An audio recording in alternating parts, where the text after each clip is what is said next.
स्वागत है आपका अपने चैनल घोष वर्ल्ड में। आज की ये कहानी मेरे दोस्त के साथ घटी एक सच्ची घटना पर आधारित है। मित्रों, मेरा नाम सुरेश है और मैं पंजाब का रहने वाला हूँ। मेरे मित्र का नाम दीपक है और हम बचपन से ही बहुत अच्छे दोस्त हैं और हम एक दूसरे से सारी बातें शेयर करते हैं। हम जब कॉलेज में आए थे तब दीपक की सगाई हो गई थी। वो उसकी मंगेतर से, जिसका नाम हीना था, से बहुत प्यार करता था और वो दोनों रात भर मोबाइल पर बातें करते रहते हैं। एक दिन की बात है, उसने मुझे बताया कि वो उसकी मंगेतर से रात को बात कर रहा था। दीपक ने उसकी मंगेतर को मिलने के लिए बोला तो उसकी मंगेतर बदली हुई आवाज़ में बोली, तू ज़्यादा मत बोल वरना तेरे को वहीं दफन कर दूंगी। दीपक एक बार तो यह सुनकर चौंक गया और फिर सोचा वो शायद मजाक कर रही होगी। फिर दीपक ने भी उसको मजाक में बोला, क्या कर लेगी तू मेरा, चल देखते हैं। तो वो फिर बोली, आज रात देख तेरे साथ क्या होता है। यह कहकर उसने मोबाइल रख दिया। अगली सुबह जब दीपक मुझसे मिला तो वो अपनी कल रात की बातें बताने लगा। उसने मुझे रात को फ़ोन वाली बात बताई और रात उसके साथ जो हुआ उसने मुझसे बताया। उसने बताया कि रात को 1-2 बजे के आसपास उसकी नींद अचानक खुली और उसके सामने एक काला लंबी दाढ़ी वाला आदमी बैठा था। वह देखने में बहुत डरावना और खूंखार लग रहा था। तभी वो बोलने लगा, ले आ गया मैं, अब देख तेरे साथ क्या करता हूँ। उसने दीपक का गला पकड़ लिया। उससे दीपक की सांसें रुकने लगी थी।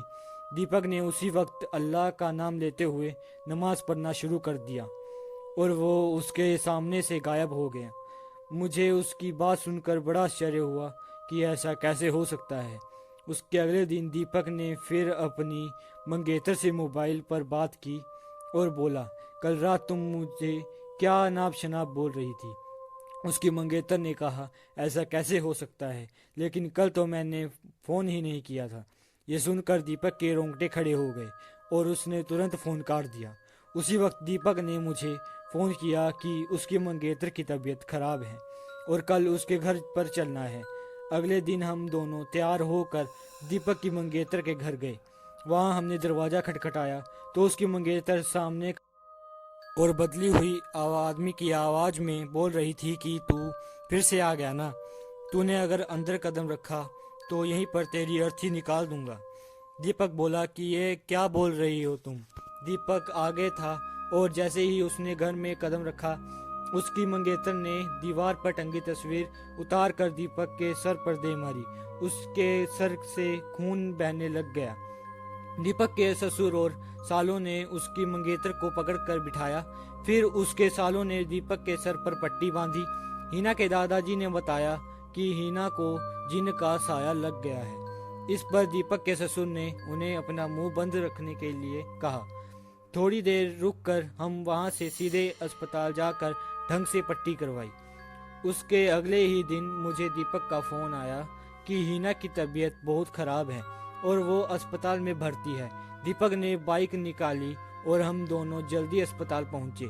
वहां पर पहुंचते ही हमने डॉक्टर से हीना की हालत पूछी तो उन्होंने बताया कि हीना की तबीयत बहुत नाजुक है, कौन सी बीमारी है पता नहीं चल पा रही है। और उसके घर वालों को डॉक्टर ने हीना को घर ले जाने को कहा। सभी हैरान थे कि ऐसा क्या बीमारी है जिसका इलाज डॉक्टर के पास भी नहीं है। फिर उसके घर वाले हीना को घर ले आए। हीना ने दीपक को बुलाया और कहा कि मैं अब ज़्यादा दिन जिंदा नहीं रह पाऊंगी और तुम किसी अच्छी लड़की से शादी कर लेना। ये सुनकर दीपक की आंखों में आंसू आ गए और बोलने लगा कि मैं तुम्हें मरने नहीं दूंगा। फिर हीना के दादाजी ने उसको एक बाबा के पास ले जाने को कहा। हम उसको बाबा के पास ले गए और बाबा ने बताया कि इसको एक बुरे जिन ने जकड़ लिया है, जिसकी वजह से वो इसके शरीर को नुकसान पहुंचा रहा है। अब बहुत देर हो गई है। बाबा ने बताया कि इसका एक ही इलाज है।